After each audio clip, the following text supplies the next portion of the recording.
had a veterans. If you've seen a head blown apart. you don't use the right socket. And I had to sit with that. So that's a question, what do you find unhelpful in the system? Like, what words have you found in your experience or feedback you've gotten that is unhelpful? Opening the heart. Opening the heart, not It's helpful. helpful. Say open the heart. Do You not know, say people open are the heart. like, I Somebody don't said want my open heart the to be abdomen. open. I don't like to be vulnerable. That is not Yeah. a good cue for me. Open the Okay. heart, open the Yeah. chest. That's why I always say allow the clavicles to separate. Yeah. Soften the Or widen your clavicles. collarbones. Widen your collarbones. I mostly talk about the collarbones unless I'm talking about the chakras, you know, the heart center. Because opening your heart is like, a lot of people are like, oh God, everyone's looking at me, my heart's open, I'm gonna get hurt. You Or know, on the it's other like, hand, what does that mean? You know, I mean, on the other hand, if we have new people, I guess that's just like, what Yeah, the like, hell does how do that you mean? open your Yeah. Right. Yeah, how do you So- breathe into your glutes? Like, that doesn't make sense. My breath doesn't go to my butt, but Right. you know, after some time, they get used to the verbiage and they start to understand literally we're not, but our air is going to our glutes. There's oxygen in your glutes. Got a few cells there, I know, I'm I carrying. have some cellulites there, but the opening the heart thing just is something that I gotta regret Yeah. personally. I also, Katie you know, vibes. in that line saying things like rib cage, like I started to say Oh. rib basket or heart space or heart plate, like just trying to find different ways to kind of make it something tactile as opposed to, but also not using words like that might be like, for example, pulling the image of a skull with your eyes falling into the socket isn't the relaxing image that we're seeking when we're talking about I've even started to your feel eyes. averse to the word skull. Yeah. You know, when you're Okay. in relaxation, Yeah, Okay. just feel that there's a space at the back of your head that's about an inch around. Feel that space settling down into the mat. Because it's already touching the mat, so you've got an awareness of it. Right. But when I say skull, it does the same thing. Yeah. Then there's no skin. It's, you know, Yeah. it's just the skull. And on one hand, it's no big deal. But on another hand, if you're working with trauma, you can't know where somebody's been or what they've seen. So if you can kind of think about the imagery of the words that you use. I never tell people to open their legs, ever. Right. Yeah. Drop the knees to either side. It's the same thing, Okay. but I'm not Thinking saying about something that that's too, gonna the trigger. Separate the feet Separate. as opposed Yes. to separate the legs. Create some space between your Create feet space between the feet. and everything else goes with it. Oh, So, yes, that's a good. so That's it's interesting. amazing Like how, even using the term stratum, which is like a technical, yeah, who knows, I don't know what that is. yeah. And I'm paying attention to the people in my class. I will not do wide-legged forward bend Right. if there are men in the back of the class. I was just thinking that bending Oh, over, I I don't say bend over, I say like bend at the hip. Yeah, bend- soften at the knees, Soften at the hinge knee, at the bend at the hips. hip, hinge at the hip. Right. I don't say bend over. Yes. It's like, Yeah. Yeah. why? Yeah, it's about being sensitive. Yeah. So your awareness can move into the way you speak in a class. Well, And- like we said, we're in such a vulnerable position of thinking specifically of systematic relaxation in that vulnerable position, Yes, like what words are unhelpful, yeah, so I appreciate. it's one of the that. That's reasons we great. stay away from visualization and imagery, because a soft walk on a beach might be a trigger for somebody who's been raped on a beach. Or if you take yourself, you know, any of those images, you can't know where somebody's been. So rather than try to navigate that, eliminate it. There are other ways to get somebody to settle down into a mat. I loved what somebody said about melting the body into the space that you're in. Feel the back body. Was it you? Imprint the Is it heel you? into the- Yeah, imprint the back of your body. That was amazing. It's like the footprints into the mat Yeah. when you're standing in Tadasana. That gives you a whole different activation in your legs, rather than just seeing that your feet are parallel. So awareness of vocabulary is huge. Yeah. Yeah, and because the HI approach to teaching has such a systematic, still not used to these phrases, has such a systematic way of presenting teaching, to all of us, it's our obligation to take that and use it. Because it's reproducible. Yes, and we can use it in any community. I don't have to cut off parts of the practice just so I can work with this group of people. And it, it's universal. I'm fairly certain that, and because I have a specific friend that came from the Marine Corps and Iraq in a horrible situation to HI to try and get his head back on. And after a couple of months, he moved in and he took the teacher training. And now he's working with his unit that he came back, the ones that came back. Yeah. And working with them. And he just took a position with the Veterans Yoga Project. Oh, And he's telling them how to do it. Because the guy that put Right. together the Veterans Yoga Project is not a veteran. He's a psychologist. So he's been told by George, you need to do this different. And somebody else is saying, George, just do what he said. No, I'm not, it's not working. And his position was valid. And he can defend it. He can, and he can teach it differently and speak to a group that are gonna hear him. It's one of the reasons it worked with me, because I have a potty mouth. And I have had to fine tune it to teach yoga and be on here being recorded. So a couple of words have slipped out more than a few times, you all know that. But when I teach a group of veterans or people that have been in jail, incarcerated, in recovery, lived on the streets, I'm not gonna sugarcoat anything. If I have an instruction that's gonna be clearer with a few 4-letter words, then they'll get it. And later on, it'll be like, dude, I appreciated that. Yeah. And it You're works- one of the dudes. It works just fine, yeah. Couple of tattoos don't hurt either. So we want to look at asana and chakras. It tells us we have 2 hours, but we do not. But you know what? We've kind of woven it through everything today already, really. You had a practice with Abby this morning. She incorporated Muladhara. So you know what we're looking for. You know that the pelvic floor has a specific purpose in your practice. It's the bottom of the container. But when you're working with the core, there's a little more than just the Muladhara, and the perineum. what's Muladhara? I'm sorry. Muladhara is the chakra. Oh, Root okay. chakra. Okay. It's all one word. Yeah. Mulabandha is the I should know engagement I of do know that. perineum. Yeah. The pelvic floor. And then when you add Ashwini Mudra, you're engaging the glutes. And then you work with the rectum and the anal sphincter. And those all play a part in an asana practice, but also in a meditation practice. So it depends on what you're practicing. You know, when we did, has she done Buddha Shuddhi with you? She has done parts of it, right? Hasn't she done parts of it? I don't think so. I never did. No, it. okay, I was I in don't think India so. when she taught it in my 500 hour. okay. But when we were in Costa Rica, she did it every morning. Oh, so It that's made that it- pink CD out there. Yes. It works with the chakras. Yeah, I get some weird And the Yeah. breath. Yeah, experience. it's pretty amazing. If you want magic, do Buddha Shuddhi. Yeah, How do you, or like, yeah.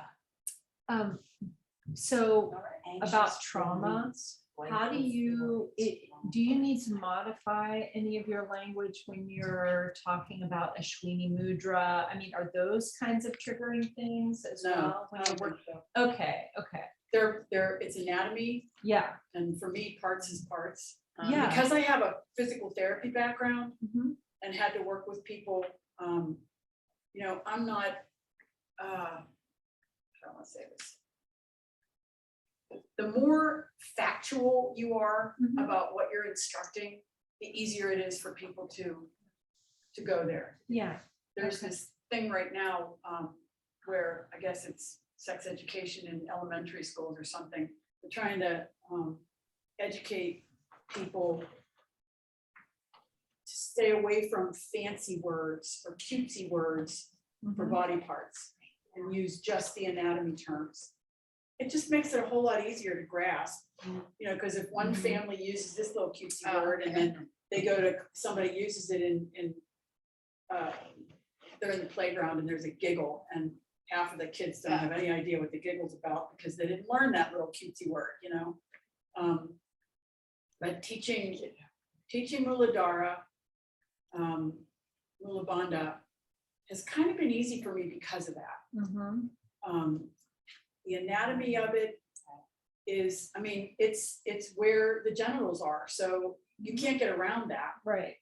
And we're not looking to paint a picture or anything. We're just simply looking for some sensation and the ability to learn how to control and tone that area of the body Mhm. for benefits that will pay off years later. So, Okay. yeah, that I haven't changed any of that. I Okay, don't teach it in certain classes either, yeah, It's a really deep, subtle practice. So to teach it in a beginner's class at the YMCA, yeah, that won't work. yeah. It is amazing how much you can find it. You work with a block between your legs, or you work on squeezing your inside leg lines together, stuff like that, Vrishadasana. Yeah. Just finding it. I Yeah. wanted to ask you the name, what is it, Ashwini? Ashwini Mudra, ASHWINI. What is that? Horse pose.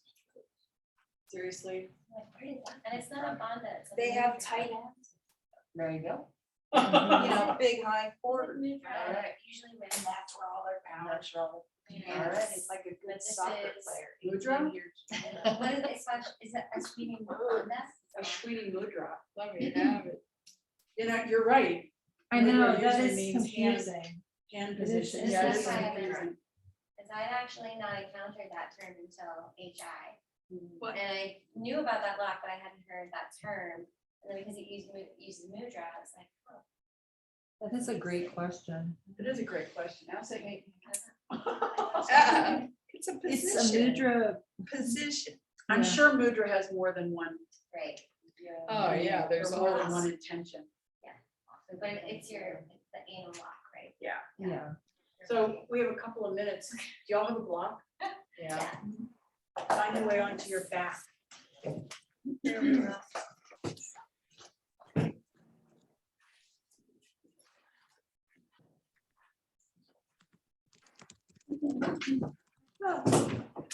This is specifically to just find some sensation so that you can be clear about the container. You're gonna take the block and put it on the thin side between your thighs. So HI really sees Muladhara and Muladhara as like the bottom of the container. That's Yeah. like what kind of work. Yes. So with the block on the thinner side between your thighs, set your feet flat on the floor. Be mindful of the flexion in your knees. Want your feet settled and hip width apart. Let your upper body just rest. You can roll your palms open if you choose. And just moving through some movements to kind of define the container. So on the exhale, squeeze into the block with your thighs. Draw your lower belly in and press your low back into the floor. Tilt the pelvis back. Inhaling, release the back, the belly, and soften around the block. Now keep that going. Exhale, squeeze the block, belly in, back presses down. Inhale, softly release it.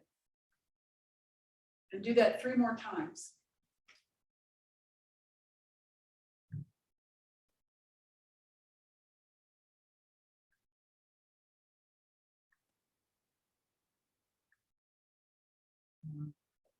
It's releasing to the back of my skull. So on that third exhale, when you squeeze into the block, keep the pressure there. Just continue breathing. So you're squeezing into the block, you've drawn the belly in, you've pressed the low back into the floor. You're holding the posture, but the breathing is normal. Now draw the perineum up into the pelvis on the exhale. And on the inhale, simply release that. Keep the rest of the practice. So you're holding the block, belly's drawn in, back pressed into the floor. Mula Bandha happens on the exhale. On the inhale, release it. Keep exhaling and applying. Inhale and release. One more time, exhale, Mula Bandha. Now inhale, release everything. Take the block out and stop moving. Keep the legs right where they are.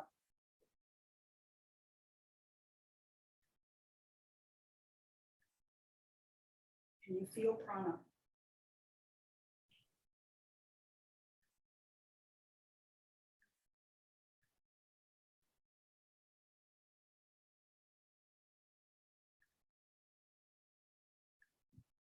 So just some education at the bottom of the container. So roll over onto your belly. You can find crocodile, whichever is comfortable for you, using your blanket roll or your arms stacked. Let there be some space between your feet. And initially, to apply Mula Bandha, you're simply going to take your attention to that space between the tailbone and the pubic bone and draw it up and in on the exhale. Leave the glutes alone. Leave the lower belly alone. Inhaling, release that. This little set of muscles is a hammock between the pubic bone and the tailbone. Drawing the perineum up and in. Inhaling, softly release. Exhaling, draw it up and in. Inhaling, softly release. The Mula chakra, Muladhara chakra, is about grounding, finding your space. Now release the effort. Simply breathe normally.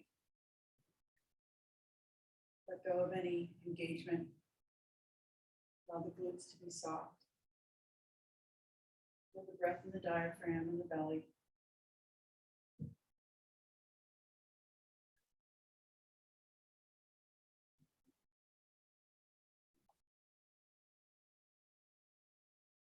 Draw the legs a little closer together. Doesn't have to be tight, just a little closer together. Let your toes just softly point toward the bottom edge of your mat. Relaxing the legs enough for the ankles to drop out to the sides. Practicing Ashwini Mudra. On the exhale, you're going to take your attention to the outside of your hips and roll the glutes towards your tailbone. So tightening your bum toward the center. Inhaling, softly release it so that it's kind of calculated, not just kind of dropping out to the sides. Exhaling, draw the glutes toward the tailbone, tightening the buttocks. Inhaling, softly releasing that tension out to the sides of your hips. Exhaling, drawing those muscles in. Inhaling, softly releasing. Continue that effort for the next 4 or 5 breaths. And while you do, notice how working those large muscles in the buttocks affects your legs. So you're not necessarily using the legs, but they're kind of along for the ride because the glutes are big muscles. Just an awareness to point out. That's really interesting. Haven't thought of it. They go with you.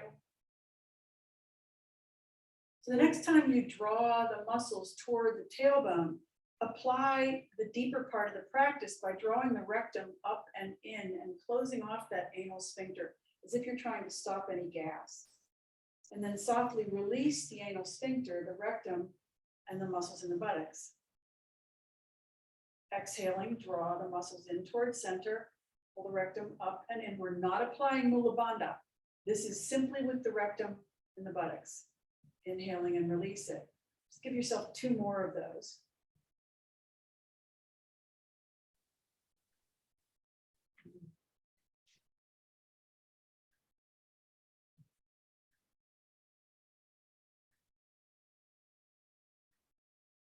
And relax. Take a few breaths, normal, diaphragmatic. and aware of what you're feeling. Some of these really deep, subtle practices can be almost exhausting because you're sending your attention there. You're focusing on something that's really subtle. The teacher necessarily can't see what's happening, so you need to be feeling it.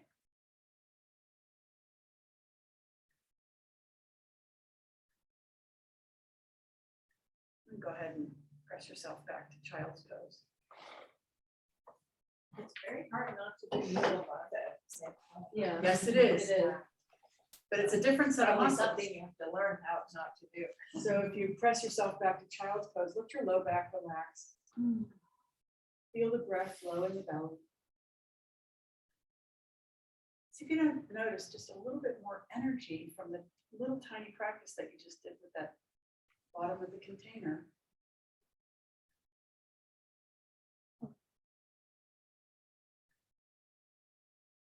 Come up to seated.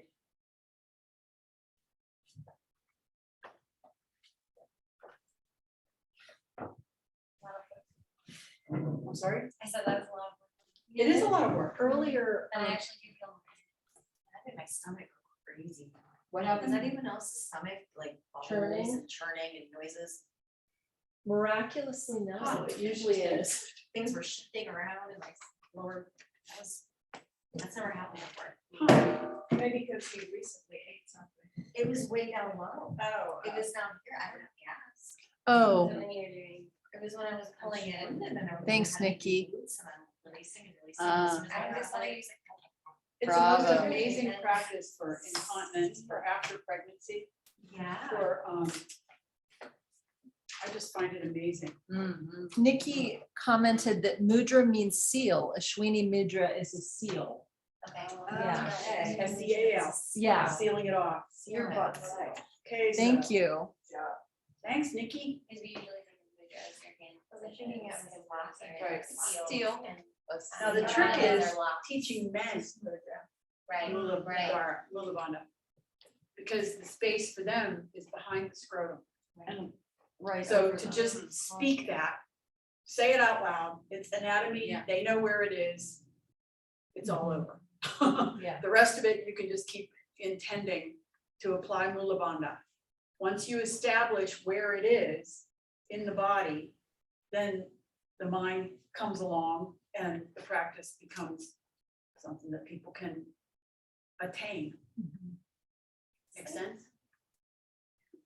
Does anyone else when we're doing these really internal practices feel like a sense of vastness? Like it kind of creates, like your internal world is actually really expansive. Does anyone else feel that or get what I'm talking about? I get that with meditation and deep relaxation. Yeah. Yeah. Yeah. I get it when I breathe into the Yeah. pelvic and the floor. Okay. Yeah, Yeah. What It's like- I don't you think it's felt blood today flow? after Just Abby's like um, engorgement. thing, and just now a little bit. Yeah. Was when we were lying in relaxation after that, deep relaxation. And I had a flat, like almost like a hot flash, like it released something up here and my face and head got really hot. Was that I would call today? It was in Abby's, after That Abby's. happened to me today. Yeah, Yeah, I don't remember where, but I was like. it was like hot flash. Mhm. Yeah, it was really It's neat. Kundalini. Was that Yeah. during practice? We Yeah, were you doing just released chakra. the Yeah. snake, Yeah, the snake. there we go. It's also one of the reasons that Himalayan Institute discourages teaching Kundalini yoga to people that haven't been mastering any practice yet. Because of It's the breath powerful. retention. It's very powerful. It can create anxiety, it can create trauma.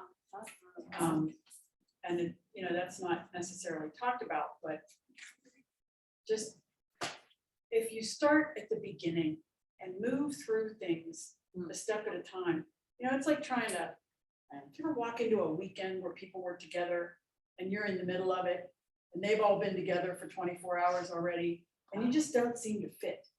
For some reason, it's not the experience that you were hoping for, but everybody else got that experience, right? It's like starting a game in the middle.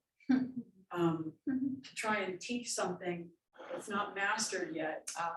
and hasn't become part of your own personal practice, just because you think it sounds cool. It's just not, it's dangerous, I think. But isn't that what people want? I mean, they're Yes. just like, oh, I want that mountaintop experience. Oh, I see all these things in the Kundalini, and I'm like, that. I'm done, buddy. Yeah. You're gonna be That's jumping really- off if you're not there Yeah. and grounded. That's not to say, hey, you know, these little quote unquote boring things to, you know, the outside, which I think are awesome, you know, we all know are so, like you said, vast and profound in that. But you're like, but But I if you wanna- teach them with that intention, okay. they're gonna yeah, get that. Yeah. Yeah. Speak from where you are. Yeah. And It's I like, think we don't that's need to the, see the lights and the flashing and the, have the, you know, there's Right. much more profoundness in just this little, hey. Right, yes, you right. know? I don't know. That's Yeah. my experience. It's Mhm. never this heavens opening up and, you know, things falling out of the sky. It's like, it's just like these subtle little split second ahas. yeah. And that in and of itself is samadhi. Yeah. When there's an aha, there's a little touch between you and God, whatever you call it, you know, the Buddha, Ishvara. That little touch is what draws people back. Mhm. I want more, because we're all addictive somehow. You know, I want more. If it's good, then give me more. Yeah, yeah. And if you can start from a basic place, you build a foundation. You know, like starting a game in the middle. If you try to build something on sand, and you know, how many times have you heard that? Mhm. It's not going to be sustainable. And we're looking for a sustained practice. So when you start from a basic foundation and you build on that, every level has a spanda, you know, a spark. Mhm. And that keeps me coming back. You know, it's why I have YI and HI on my computer every day. I'm not teaching from simply what I learned. I'll get bored. I need more. Mhm. So I listen to another teacher. Or I come here and I listen to all of you because you've got something to offer me because of your practices, wherever they are. And this just helps us all, you know, kind of feed each other. Only I get paid. But it's something I don't want to stop. Yeah. I feel absolutely fed when I leave here Mhm. on weekends. So, Yeah. and I'm sure you have that, or you wouldn't be teaching yoga.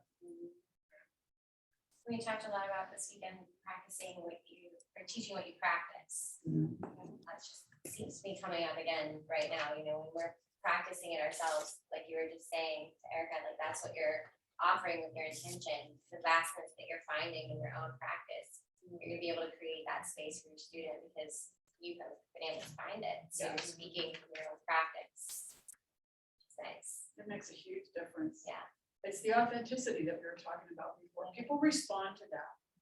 And people, you know, especially people, well, in jail or from the military, they have Yeah. bullshit meters. Oh, geez, yeah. And if you're talking fancy, Yeah.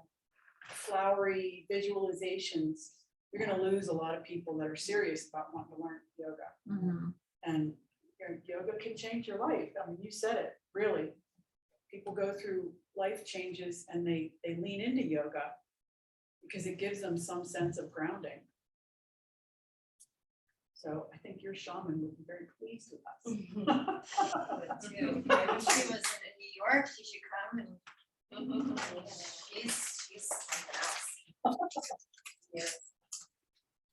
So do y'all think that you could be comfortable with the anatomy of No problem. Muladhara? No problem.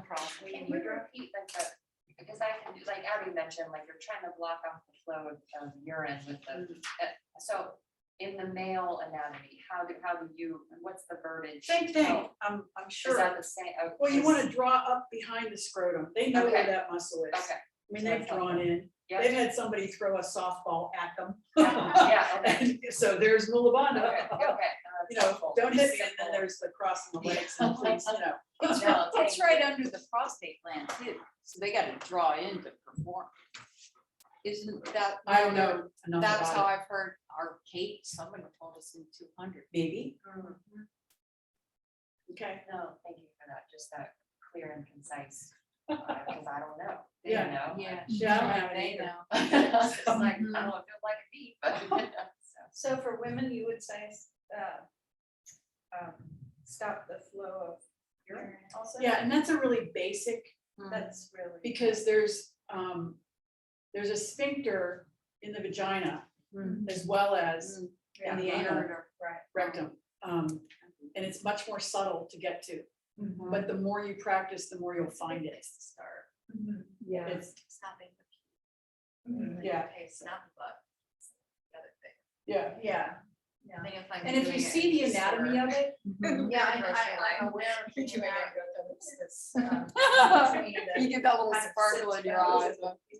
That little flutter. Yeah, sort of canopy that you're pulling up. right, baby and bump. we've talked about the diamond. If you're sitting in meditation cross-legged, you've got 2 knees, heels, and the perineum, the pelvic floor.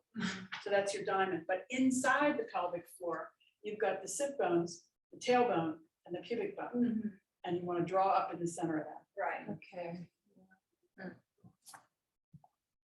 I thought it was so interesting working with Muladhara and the locks and the seals. As I said, I didn't really know Ashwini Manda, Ashwini Mudra. Before this, sorry guys, I'm tired, my brain Yeah, is it's a just long day. out there, just trying to say, you know, that other one yesterday, I couldn't do it, still can't do it today, apparently. But, yeah, I have a question about Kundalini rising a little bit, because that's kind of a trendy term. And we were talking about, I don't want to take too much time on it, because obviously we're towards the end, but it's just interesting if anyone had any thoughts or experiences with people asking them about it, or what they do when they talk about it. Because it's almost like an esoteric thing, because it really is about energy. You feel it, but it's all about like a sensation, like you were talking about heat rising. I've heard stories and actually experienced myself way in the beginning before I really knew all the terminology and what was happening, where people who are kind of getting into it are activating things, they don't know what they're doing. And I was literally walking up the stairs from my basement, and it seemed so random and out of nowhere, but like I was almost knocked over by like just heat and warmth, like suddenly kind of rising up with me. And I was doing some research into what that was, and I was like, this must have been like an unplanned something, Kundalini, some energy release that I wasn't being aware of, and tapping into it with whatever I was working on that day earlier. And it was really surprising and kind of out of nowhere. And I don't know if anyone else has had any experience like that. So now that I know what that is, it doesn't just happen randomly either. Like it happens in my practice, and I'm aware of it when it's going on, but I have heard of some other people experiencing just sensations, not even necessarily in a practice, but because they're doing things that they're not really aware of what. I don't know if I'm making any sense, but it's much because our practice has these philosophical and esoteric elements. You know, like I said, I started my training with a studio that was like, we don't believe in chakras. You know, like you have to acknowledge that and, you know, really work that in the awareness of it, right? When you're ready. For Kundalini rising, I had always, and this may have been just my perception, incorrect perception, you know, had heard about people having these one time, their crown of their head burned, you know, it was shot up. And, you know, I started thinking, well, I must be doing something wrong or not That's why quite you don't right. talk about it. Right. And so I think what I've come to is, for me, it's gradual, and it's like what you experience, which is, you know, they do feel like hot flashes. I am in menopause, so, you know, sometimes I do have legit hot flashes, but yeah, it's just like a, you know, just a feeling of momentary, Yeah. it's not a, And you're cultivating something it in your practice, but sometimes it does kind of show up in other places. It's kind of what I'm talking about, I think, right? okay, How do you explain to people that some of the sensations and the things that you're cultivating are going to be a part of Do you have your to explain that? experience? I don't know, I just say it's Or do releasing. they asking you a question? yeah. If anyone talks about it, I just say it's releasing energy. Mhm. Energy's being releasing. Sometimes I tell people it's like my legs get lightheaded. Your legs get lightheaded. Yeah, and it's like this Okay. lightheaded feeling in my legs. Yeah. I think people are afraid of some of this stuff, which is why I'm bringing it up, because I don't want people to be like scared of experiencing these things. So if they understand, but like you said, it's difficult to kind of preface and be like, this might happen because Kundalini rising is so esoteric. That's a way of it's leading, scary and you don't want weird. to- Yeah. Right, Right, My, but you don't want people, you still want to kind of be like, go to feel sensations and Mhm. let people be kind of open to the experience. it's when why it I like to happens. offer, feel what you feel. Sure. Because then everybody has permission to notice what's going on in their body. And everyone's different. So one meditation practice may be absolutely otherworldly. Yeah. And somebody, and when I was in India, I was talking to a friend of mine who teaches at the Himalayan Institute in Honesdale. And I was telling him about an experience I had at one of my meditations while we were at the Sacred Grove that morning. And something real specific, and it drew tears, and I was so involved, I didn't want to get up. Yeah. And he said to me, nothing like that ever happens to me. Right. And I said, I'm sorry. He said, no, really, he's been teaching longer than me. And he's real clear on the fact that everybody's practice is different. Yeah. And what I can connect to may not, it doesn't have to be a goal. I mean, I wasn't looking for that, Yeah. but at the same time, how many people remember their dreams? This is the allowance of the unexpected, is what I'm Yes. trying to like put a finger on, because so many people have expectations when they come into yoga and their practice. And to kind of just like allow for there to, I actually do teach this too. I'm like, set aside your expectation for your practice for today, so you can just experience That's awesome. what's going on. Then you don't have to offer any explanation. Somebody has an experience and it makes them want to come back, or, they. I worry of people shying away because they're afraid of the unknown, the esoteric part of it. They're like, I don't know what it is, and I'm afraid, blah, blah, blah. Does that make sense? Like, Oh, there are it people does. who are like, It's evil. it's a little, yeah. Yeah, try and get a yoga So class try to going on in make the it Catholic Church. and more see. tangible and approachable and not so like separate from what is just natural, I guess. Yeah. How to be something that seems natural, like it isn't, oh, I've never had that, that's because it's unusual. No, it's just everyone's practice is different, you may or may not. It's not required. Right. It And some isn't people are very bad, it intuitive, happens. and other people need to have something they can touch and see. Yeah. And to just feel something is foreign to a lot of people who are, very linear. What is it? Left brain, Okay. logic. Logical. Yeah. Yeah. I prefer right brain. Great. Just bounce around. You guys are awesome. I won't Thanks, see you again Nancy. until March, I don't think. Oh, Oh wow. my gosh. Happy Halloween, Thanksgiving. It's nice to meet you. I don't You know, what? not even Oh, going to it'll be- teach, you're like, not coming afterwards. one day, We're done. just 1 hour, I 1 guess. minute. Nothing? I don't know. They set it all up and send. Yeah, those are You know, if yours. somebody can't make it, I'll We're certainly gonna wash the check. color out tonight. We'll see what You know, it's well, like. they're Keep already it. Five sessions. See, I don't, And you I don't don't teach classes. So- You know, it is darker than Right. it will be I mean, after it's not that at least many, 3 each washes. Right. You see how it Yeah. changes. Oh, okay. I have You no don't- idea you what don't teach it's classes so at pretty. Oh It's my not goodness. gonna look the On same. Zoom. You're here? Or- No, it's mine. Oh, it's- It's mine. oh, yeah.